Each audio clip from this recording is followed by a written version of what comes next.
Buonasera, le principali notizie. A Palermo Bonaggia il branco aggredisce 2 ragazzi e un medico vicino all'impianto di skate. Una delle vittime ai nostri microfoni dice: ci hanno picchiato senza alcun motivo. Padre e figlia bloccati in Iran, sono entrambi originari di Caltagirone. Intervenga l'ambasciata, non abbiamo dove dormire, siamo per strada. Questo l'appello del padre. A Catania una donna pusher della droga fermata dalla polizia con 50 kg di hashish nell'auto.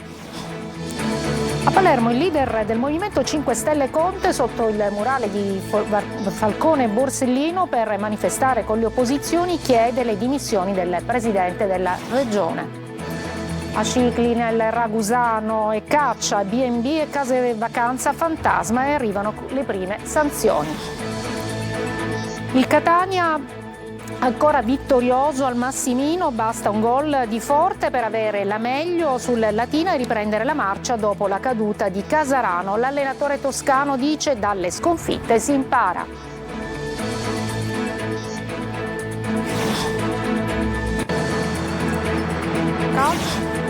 Calcio Serie B, solo un pari per il Palermo in casa dell'Entella, finisce 1-1.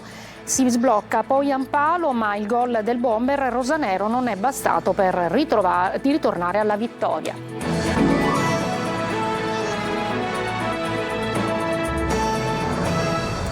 Eccoci, buonasera. Ancora violenza a Palermo. Il branco aggredisce un gruppo di skater a Bonaggia, un 36enne in ospedale con il naso rotto, e la sua testimonianza dice: mi ritengo fortunato, poteva andare peggio. Sentiamo il servizio di Marco Gullà. Questo è il parco di Palermo, Bonaggia, e questo è quello che succede. Oh, mica poi. Non lo toccate, cazzo! Erano andati a vedere quella che dovrebbe diventare la loro struttura di riferimento in città, lo skate park di Bonaggia, che dovrebbe essere inaugurato entro la fine del 2025, ma sono stati circondati da un branco di violenti, un gruppo di 6-7 ragazzini che li hanno picchiati e hanno rotto il naso a uno skater. Questa la testimonianza del 36enne skater picchiato selvaggiamente. Siamo stati avvicinati, io e un gruppo di amici, con noi c'era pure una ragazza, da un branco di 6-7 ragazzi che cercavano la rissa. Quindi hanno provato in tutti i modi, insultandoci, tirandoci dei sassi, ad ottenere quello per cui erano venuti. È scattata una vera e propria euforia. Questi ragazzi hanno cominciato a colpirci, hanno colpito più volte anche questa ragazza e io ho riportato una frattura scomposta delle ossa nasali. Dopo la fuga del branco, gli skater ancora sotto shock hanno chiamato il 112 chiedendo l'intervento della polizia e di un'ambulanza per soccorrere il 36enne, che è stato portato in ospedale, dove è stato ricoverato per 2 giorni prima di essere dimesso con una prognosi di 30 giorni.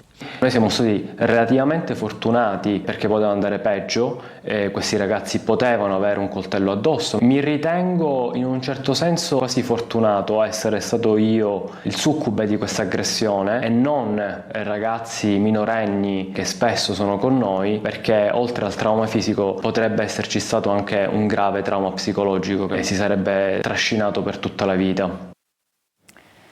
Una bambina di 4 anni e suo padre, originario di Caltagirone, sono bloccati in Iran dopo che la madre, una cittadina iraniana, si è resa irreperibile portando con sé il passaporto della bambina. Sentiamo l'appello lanciato dal padre.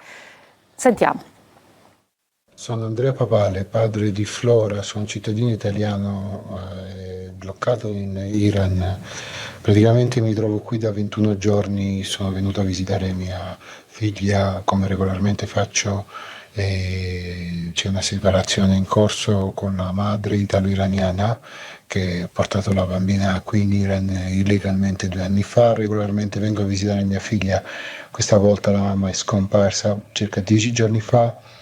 Le autorità italiane consolari mi hanno aiutato a rintracciare la madre, che è a Londra nella nostra casa e sarà lì ancora per 2 settimane, però la famiglia di mia moglie ha sequestrato i documenti di mia figlia, quindi non ho nessun passaporto né britannico né italiano della bambina, e le autorità consolari italiane non vogliono rilasciarmi un documento di viaggio per mia figlia perché la madre telefonicamente non dà il consenso.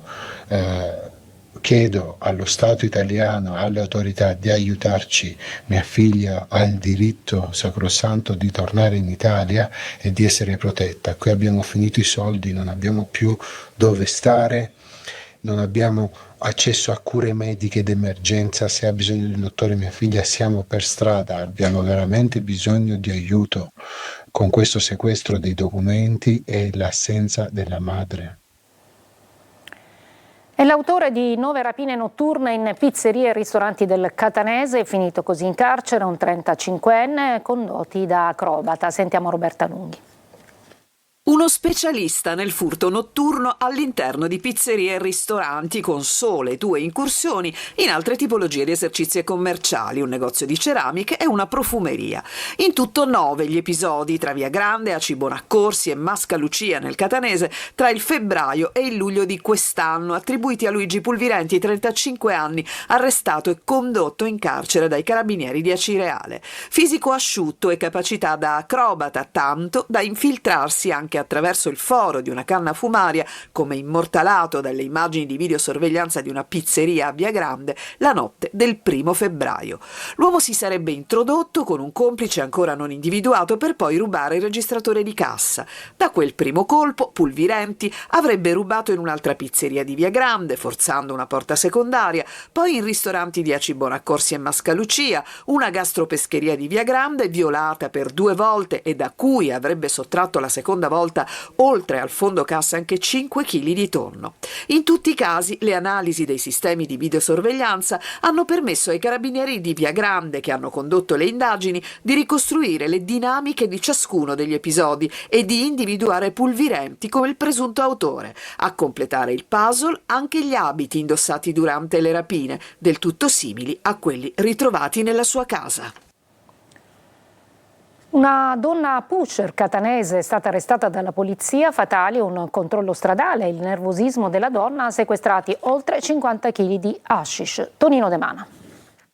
Girava per la provincia di Catania con l'auto imbottita di droga, ma non sapeva che ogni suo movimento era controllato dalla polizia. Sono bastati un accertamento stradale ed un po' di nervosismo per mettere nei guai una donna di 50 anni accusata di detenzione ai fini di spaccio di sostanze stupefacenti. Ad effettuare l'operazione sono stati gli agenti della squadra mobile supportati dall'unità cinofila dell'Ufficio Prevenzione Generale della Questura di Catania. A seguito della perquisizione in diversi punti dell'auto e dopo aver smontato il cruscotto in plastica sono stati rinvenuti diversi panetti di hashish, altri erano stati occultati in un doppio fondo ricavato in prossimità dei sedili, altri ancora in un'intercapedine ricavata nell'impianto di aerazione dove erano state apposte delle viti non originali, particolare che ha indispettito i poliziotti. Complessivamente sono stati sequestrati 102 involucri per un peso di 52 kg di droga. Dopo le formalità di rito, la donna è stata trasferita nel carcere catanese di Piazza Lanza. Come era facilmente prevedibile, denuncia l'associazione ambientalista Mare Amico, è crollata nuovamente la pista ciclabile di San Leone ad Agrigento. Senza gli interventi in mare per frenare le mareggiate, l'erosione costiera si è aperta un varco ed ora a rischiare seriamente è la striscia di asfalto del viale delle Dune. Servono immediatamente, aggiunge Mare Amico, gli interventi annunciati dalla Regione, dal Genio Civile e dal Comune. Veniamo alla pagina della politica. Giuseppe Conte in Sicilia per la manifestazione di piazza delle opposizioni per chiedere al governo della regione di andare a casa. Sentiamo Manlio Viola. Dal leader 5 Stelle Giuseppe Conte fino all'ex sindaco di Palermo Leoluca Orlando, oggi eurodeputato di AVS, tutti in piazza a inscenare un sit-in sotto il murales che raffigura Falcone e Borsellino di fronte al porticciolo turistico della Cala a Palermo. Una protesta contro il governo della regione, al quale viene chiesto di farsi da parte dopo il diffondersi di notizie sulle indagini che riguardano vari esponenti della maggioranza, da quello che è stato definito il sistema Cuffaro alle accuse di corruzione nei confronti di esponenti di Fratelli d'Italia come l'assessore al turismo Elvira Amata. Ecco, io mi chiedo, di fronte anche a esponenti di Fratelli d'Italia coinvolti, di fronte al caso dei concorsi truccati in sanità che ha visto direttamente coinvolto ancora una volta Cuffaro, di fronte a esponenti della Lega anche coinvolti in questi scandali, come possa Giorgia Meloni far finta di nulla, visto che ha detto che è scesa in politica, si è impegnata in politica per l'esempio di Borsellino. Come si può tollerare questo sistema di malaffare e di corruzione e far finta di nulla? Che vadano a casa. In poco meno di 200 hanno protestato, fra di loro 23 deputati di opposizione a Strada d'Ercole, dunque PD, 5 Stelle e Ismaele Della Vardera, ma anche i rappresentanti delle segreterie dei partiti, della sinistra alternativa non rappresentata all'Ars, militanti e simpatizzanti. Una manifestazione a supporto di una mozione di sfiducia che, in forza dei 23 voti su cui conta l'opposizione, non ha possibilità di passare. Se anche i deputati Sud Chiama Nord la votassero, mancherebbero all'appello ancora almeno 10 voti. La mozione di sfiducia non deve essere firmata solo dai 23 deputati dell'opposizione, ma deve essere firmata da tutti i siciliani. In piazza anche l'eurodeputato 5 Stelle Giuseppe Antoci, che in tanti indicano già come il prossimo candidato del centro-sinistra per la presidenza della regione nel 2027. Una breve pausa e poi la lotta alle strutture ricettive fantasma a Scicli nel Ragusano.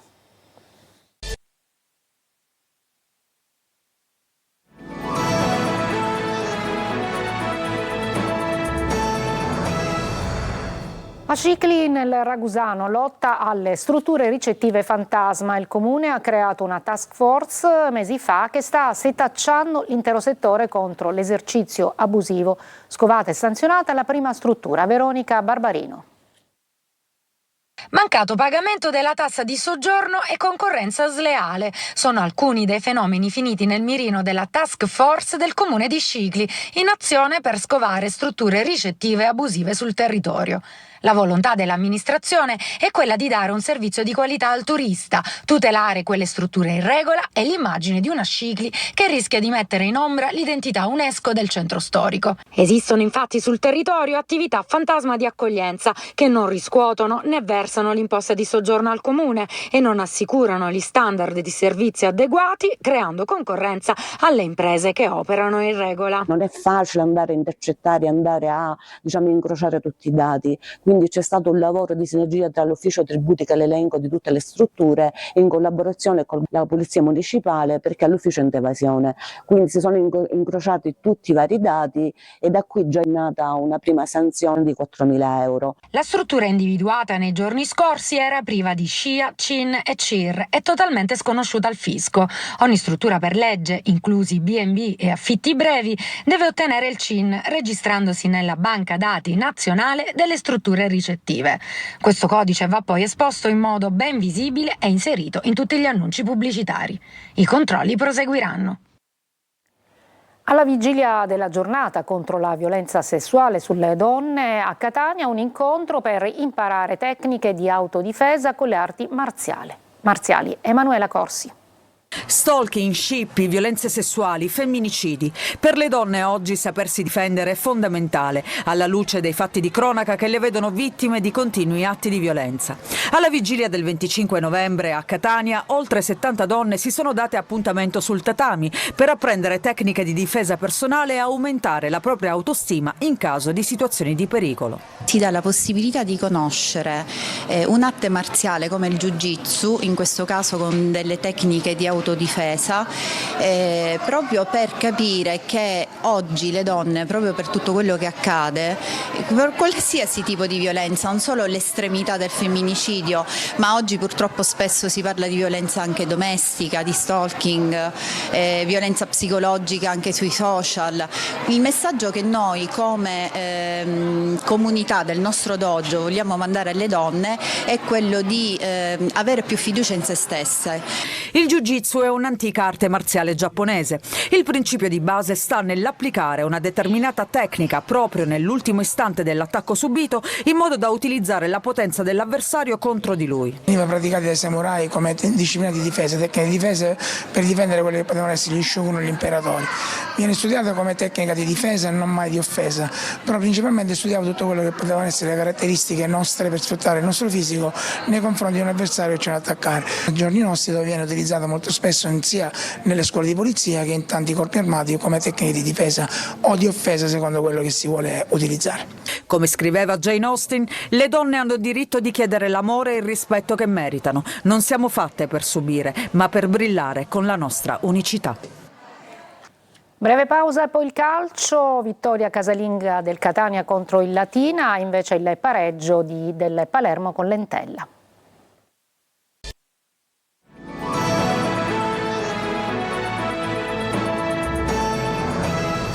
Eccoci al calcio, Catania ancora vittorioso al Massimino, basta un gol di Forte per avere la meglio sul Latina e riprendere la marcia dopo la caduta di Casarano. Sentiamo Marco Carli. Il Catania si conferma imperforabile al Massimino, 0 gol subiti in 8 partite. Ne basta uno segnato per avere la meglio sul Latina. Nel tabellino dei marcatori si scrive ancora Forte in una gara di nuovo caratterizzata da errori arbitrali che questa volta non condizionano il risultato finale.